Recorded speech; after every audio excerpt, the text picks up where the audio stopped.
everyone, welcome back to the channel. Today we are starting a series about how the whole world was created. Hope you like it. Let's get started. So today's topic is the solar system formation. The standard model for the formation of the solar system, including the Earth, is the solar nebula hypothesis. In this model, the solar system formed from a large rotating cloud of interstellar dust and gas called the solar nebula.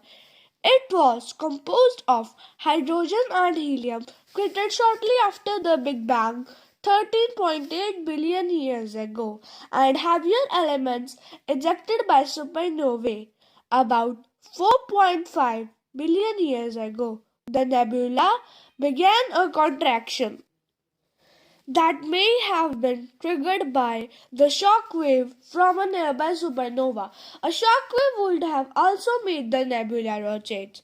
As the cloud began to accelerate, its angular momentum, gravity, and inertia flattened it into a protoplanetary disk perpendicular to its axis of rotation.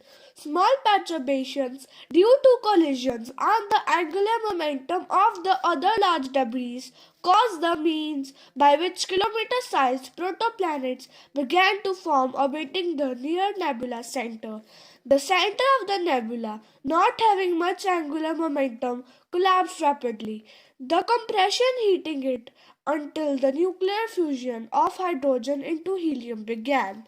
After more contraction, a T-Tauri star ignited and evolved into the Sun. Meanwhile, in the outer part of the nebula, gravity caused matter to condense down around density perturbations and dust particles, and the rest of the protoplanetary disk began separating into rings in a process known as runaway accretion.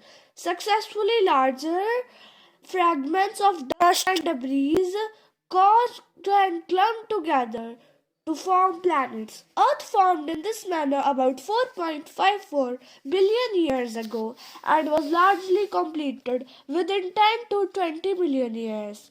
The solar wind of the newly formed T-Tauri star cleared out most of the material in the disk that had not already condensed into larger bodies. The same process is expected to produce accretion disks around virtually all newly forming stars in the universe, some of which yield planets.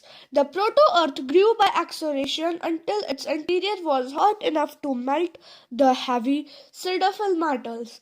Having higher densities than the silicates, these metals sank. This so-called iron catastrophe resulted in separation of primitive metal and the metallic core only 10 million years after the Earth began to form, reducing the layered structure of Earth and setting up the formation of Earth's magnetic field. J.A. Jacobs was the first to suggest that the Earth's inner core or solid center, distinct from the liquid outer core, is freezing and growing out of the liquid outer core due to the gradual cooling of the Earth's interior about 100 degrees Celsius per billion years. I hope you guys liked the video. This part was part 1. Next part will come out on 7 likes. So like, share, subscribe and hit the bell icon. If you want videos and on any other topic, comment. I will make them for you friends. Bye everyone. Have a nice day.